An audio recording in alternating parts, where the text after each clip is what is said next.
Welcome. Today we will be seeing about speed control of DC motors. There are two types of motors one is shunt motor and another one is series motor. Other than shunt and series motor, there is another one type which is compound motor. Okay. Here we will be discussing about speed control of shunt motor and series motor. So the types, what are the types which are used to control the speed of a shunt motor or field or flux control method, armature or rheostatic control method, voltage control method. In voltage control method, we are having two. One is multiple voltage control method and another one is Ward-Leonard system. Next, we are seeing about the speed control of DC series motor. In DC series motor, you will be having flux control method, field diverter method, armature diverter method, tapped field control, and paralleling of field coils. Next, there is another one method which is variable resistance in series with motor.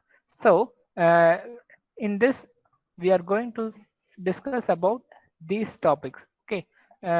First, we will be seeing the shunt motor speed control methods, which are field, armature, and voltage control method. Next, we will be seeing about series motor. One is flux control, and another one is variable resistance in series with the motor. So why speed control is required? You need to know why speed control is required. In modern days, we are updating our motor vehicles and motorbikes, motor cars, and motor lorries to electronic vehicles. Okay. In smart world, we are moving towards the power consumption part. We are eliminating the use of fossil fuels. Okay. We are eliminating the use of fossil fuels like coal, petrol, oil, and we are moving into electrical energy towards a world which will emit a very less amount of greenhouse gases. So, in this scenario, to convert a motorbike into an electric bike, what you need to have is there a speed control mechanism. If you give a supply to a DC motor or a DC machine, what happens here is it is going to run. Okay. Now our aim is to control the speed of the motor. Okay. Then only you can control the speed of your vehicle. So the controlling part, the speed controlling part of the DC motor or a DC machine is studied here. Okay. There are several types of field control. Other than these control types, we are using electronic controllers also. We will be using pulse width modulation to control the DC motors. This one is the shunt motor flux control method. Here you can see the speed is inversely proportional to the flux. Okay. If you increase the flux, the speed will decrease.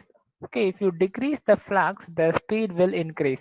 So the speed of the motor is inversely proportional to the flux. So by decreasing the flux, the speed can be increased and vice versa.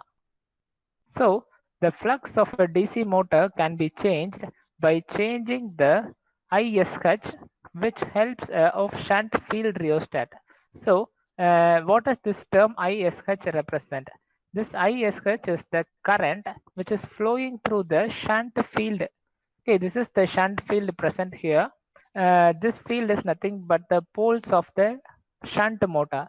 So if you change the current, or if you can control the current which is flowing through the shunt field, then this poles will directly produce the flux. Okay. If you increase the current in the poles, at once the flux produced will be increased. So if the flux is increased, then speed gets decreased. Okay. This is the phenomena used here. So we are going to control the shunt field current which is flowing through the shunt field with the help of a field rheostat which is connected in series with the shunt field. Okay. This is the armature of the motor and this is the shunt field of the motor. You are going to supply the voltage. At once the rheostat, by adjusting the value of the rheostat, the amount of current, that is the shunt field current entering, can be adjusted, and so the motor armature speed can be increased or decreased. ISH is relatively small. Shunt field rheostat has to carry only a small current, so I square loss is small.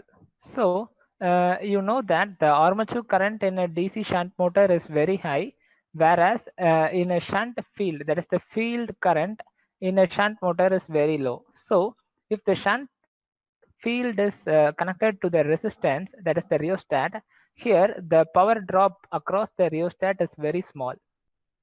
This method is therefore very efficient and used in several applications to control the speed of a DC shunt motor. But you know that DC shunt motor is a constant speed motor. You can vary the speed only to a slighter level. For 10 to 20 percentage only you can vary its speed. Other than that you cannot vary. You need to go for another speed control techniques. This one is the next method for shunt motor, which is rheostatic control method. This method is used when speeds below the no load speeds are required.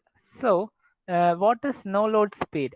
Here, if a motor is started and there is no load which is connected in the motor, at once the motor will run at its highest RPM. That is the designed RPM of 1500. So if you need to have speed control which should make the motor to run below 1500, say 800 RPM, then you need to use this rheostatic control method. In rheostatic control method, the only difference is you are going to connect a rheostat in the armature of the DC motor. Okay, this is the armature of a DC motor, and this is the shunt field of the DC motor. Here, you are going to connect the rheostat in the armature of the DC motor in series with it. As the supply voltage is normally constant, the voltage across the armature is varied by inserting a variable rheostat. So this is the variable rheostat. You are going to vary this rheostat and control the flow of current through the armature, and hence the motor speed can be decreased. As the controller resistance is increased, power drop across armature is decreased, thereby decreasing armature speed. So, when the motor is running, it will take armature current IA. So, while you increase the resistance, the armature current gets decreased. Thereby, the speed of the motor also get decreased. And this is the next method. This one is the multiple voltage control method. The shunt field of the motor is connected permanently to a fixed exciting voltage. So you know that if a motor is being running, then it will be connected to a DC supply. Here, in multiple voltage control, what we will be doing here is connecting the motor to different set of voltage ranges available. Okay, if you're having a 200 volt motor, then we will be having a battery capacities of 50 volt, 100 volt, 150 volt, and 200 volt and 250 volt. If you want to run the motor slower, then you need to connect the motor to the 50 volt supply. Then the motor will run very slow.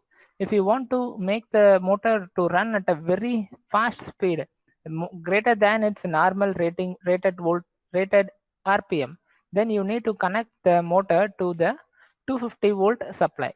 So increasing the voltage range of the battery higher than the rating of the motor will damage the motor.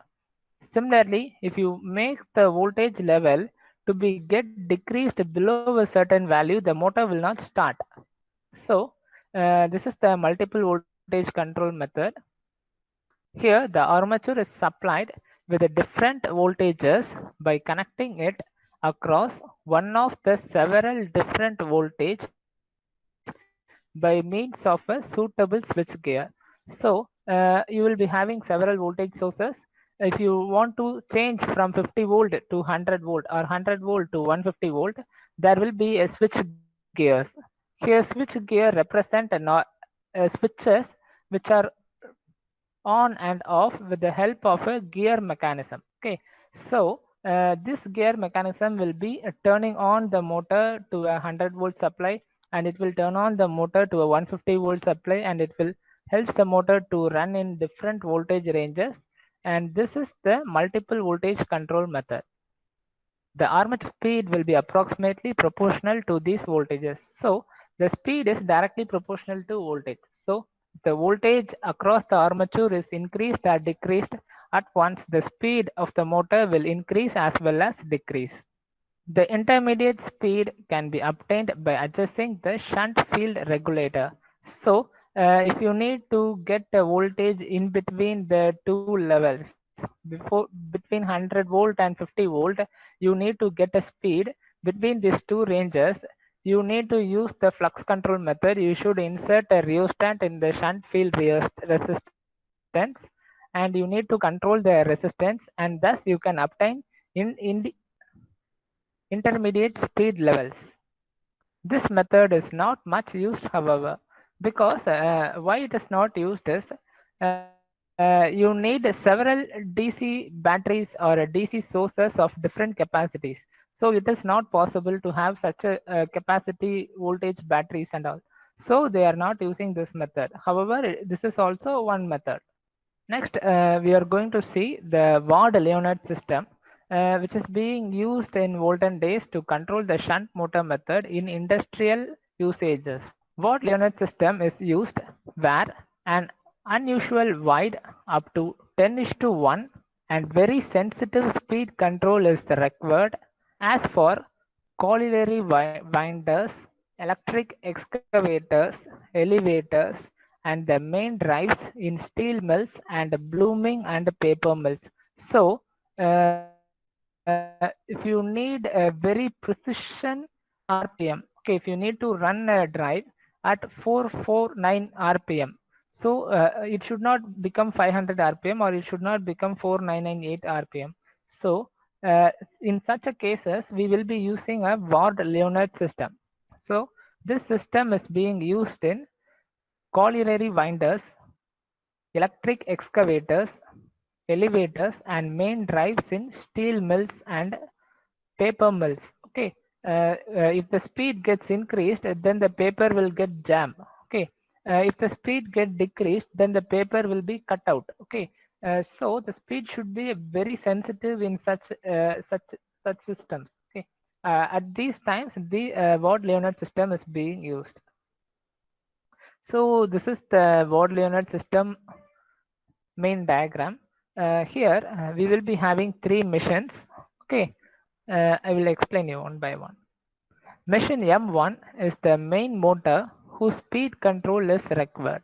Here, this is the mission M1, and this is the motor where you need to have the speed control. Okay, this motor should be used to control its speed. Okay, you need to control this motor speed.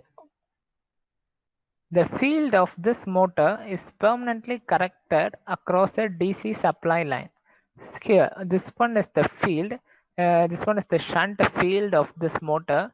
This shunt field of this motor is directly connected, and it is permanently connected to the DC supply line. This is the positive terminal and this is the negative terminal. The shunt field of the motor is connected directly to the positive and negative terminal. By applying a variable voltage across its armature, any desired speed can be obtained. So, by changing the armature, by changing its, okay, here is a small error. I think this should be M2. This is not M1. This should be M2. M2 is the main motor whose speed control is required. So this is the main motor. Okay, this motor you should have the speed control. For this motor only, you are going to control the speed. Okay, the field of this motor is permanently connected across the DC supply line. So this motor shunt field resistance is directly connected to the DC line as shown. Okay. The applying a variable voltage across its armature, any desired speed can be obtained. So this is the armature. This is the armature winding of the shunt motor, and this armature there will be two windings and two lines are taken out.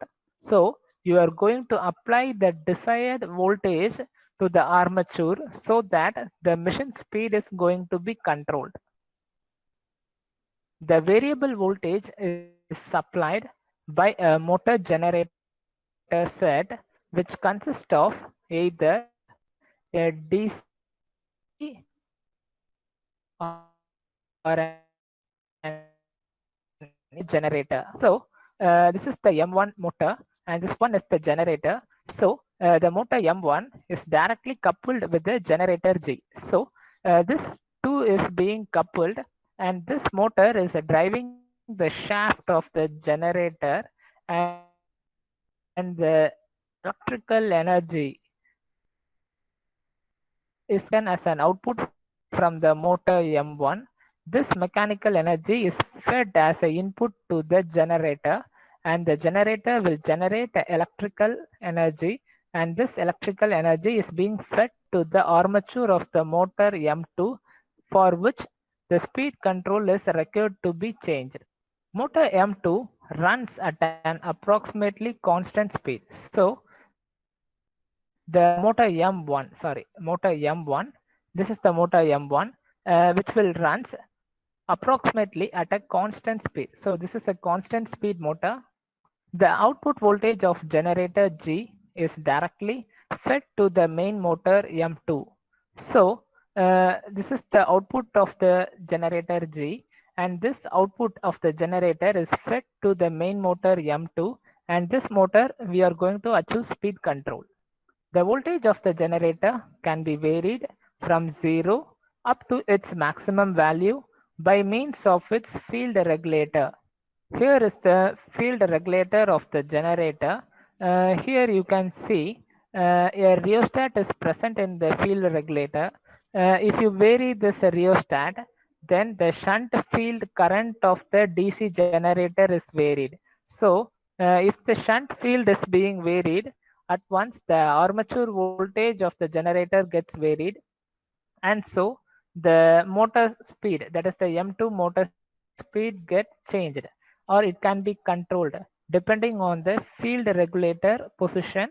You can vary the motor speed M2 by reversing the direction of field current of generator G by means of reversing switch RS. Generator voltage can be reversed and hence direction of rotation of M2. So if you need to change the direction of rotation of the motor M2, you need to change the switch over here. This is the reversal switch.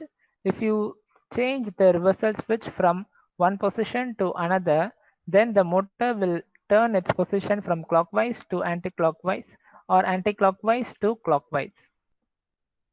It should be remembered that motor generator set always runs in the same direction. So this is the motor M1 and this is the generator G. So this is the motor generator set, and this one will run, this shaft of these two machine will run at the same speed and at the same direction. Disadvantages of Ward-Leonard system. So the main disadvantage is a large output machine must be used for the motor generator set. If you need to control a 100 kilowatt motor, you need to use this two machine should be 500 kilowatt machine. So this is the main disadvantage. Next one is two extra machines are employed. Still, it is used extensively for elevators.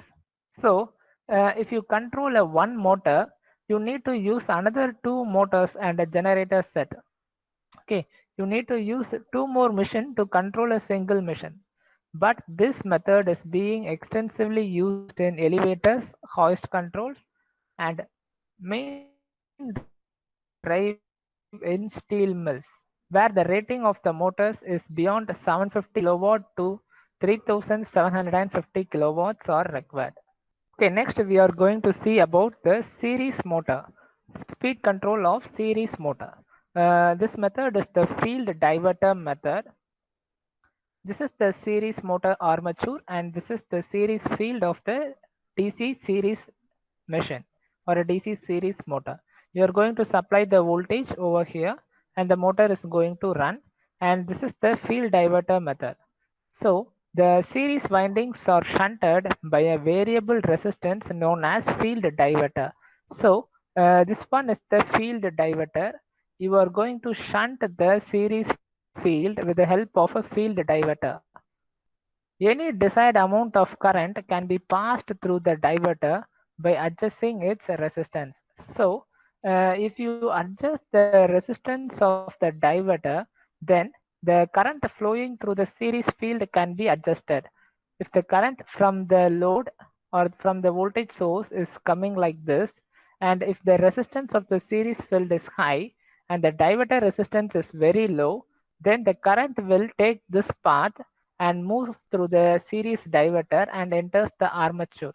So the shunt series field current will be very less, so the flux produced will be less.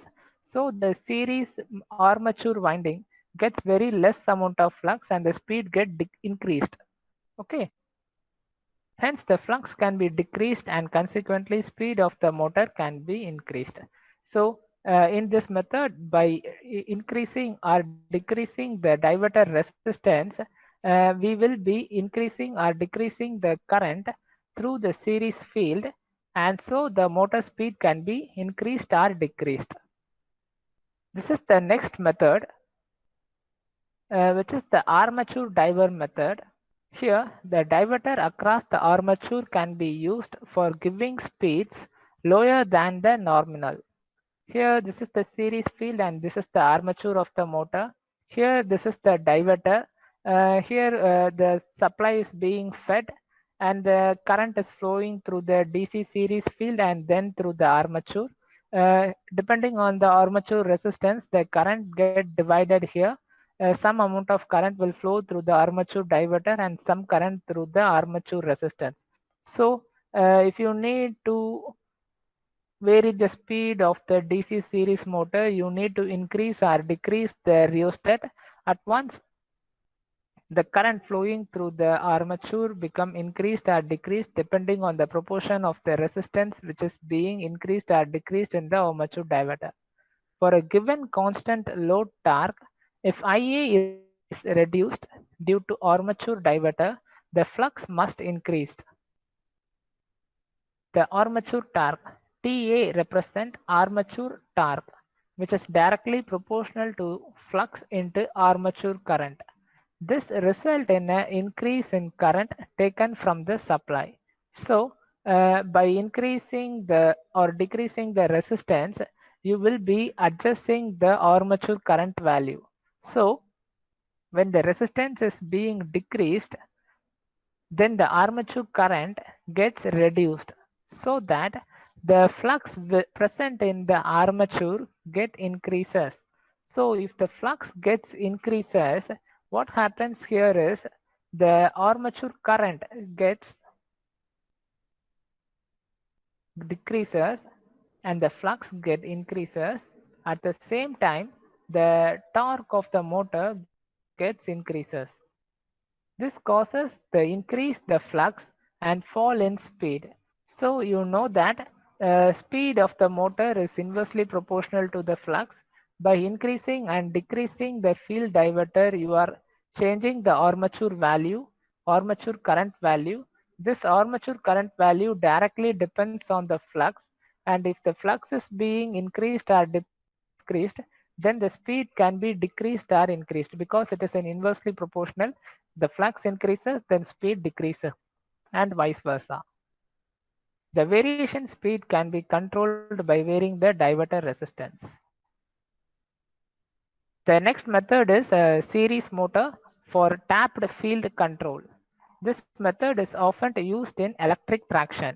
Here, electric traction represent electric trains. Okay, in electric trains, DC series motors are being employed, and these DC series motors are used to control the speed of the locomotive. Here you are having a DC series motor. This is the armature of the series motor, and these are the tappings which are present in the series field. You can connect the armature to any one of the tapping, and so the flux produced by the series field can be adjusted, and so the motor speed can be increased or decreased. The number of series field turns in the circuit can be changed as well. If you need to increase or decrease the number of turns which are present in the series field, you can change, and as per the change in the switch present in the series stamping, the armature speed of the DC series motor can be increased or decreased. Motor runs at its minimum speed, which can be raised in steps by cutting out some of the series turns. So, if you need to decrease the speed of the motor, you need to decrease the turns of the series field. If you connect only a lesser amount of turns, if, for example, if the series field has 1000 turns, if you connect only 900 turns out of 1000 turns, then the motor is going to reduce its speed. If you need to reduce the speed more, you need to make the turns ratio lesser. You need to connect to another 500 turns only by leaving another 500 turns. At once, the speed of the DC motor gets again reduced. So, by changing the series field tappings, you are changing the rotating speed of the armature. Then the next method is the paralleling of field coils. This method is used for fan motors. Several speeds can be obtained by regrouping the field coils. In our homes, we are using induction fan, but in industrial use, they will be using a DC motor as a fan. In such cases, the fan speed should be increased or decreased. For that purpose, they will be using connecting all the fields of the DC series motor in series. For a 4-pole motor, 3 speeds can be obtained in series. By increasing the resistance in series with the armature, the voltage applied across the armature terminals can be decreased.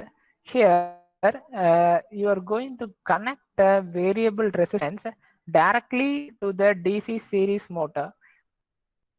By increasing or decreasing the current which is flowing through the variable resistance by adjusting the rheostat value, you can change the flow of current through this motor, and so the speed can be increased or decreased. With the reduced voltage across the armature, the speed is reduced. The speed depends on voltage and the torque depends on current. Okay, speed depends on voltage and torque depends on current in a DC motor. So, if the armature current flowing through this armature can be decreased by this resistance. If you decrease the armature current flowing through this, at once the speed is reduced. Since full motor current passes through this resistance, there is a considerable loss of power in it. Here, you can see full motor current passes through this resistance. Yes, if you connect the supply over here, if the motor is running, the total current which is flowing through this path needs to flow through this complete resistance. So the complete current need to pass through this resistance. So there will be a power drop across the resistance. So this method is being not used. Thank you.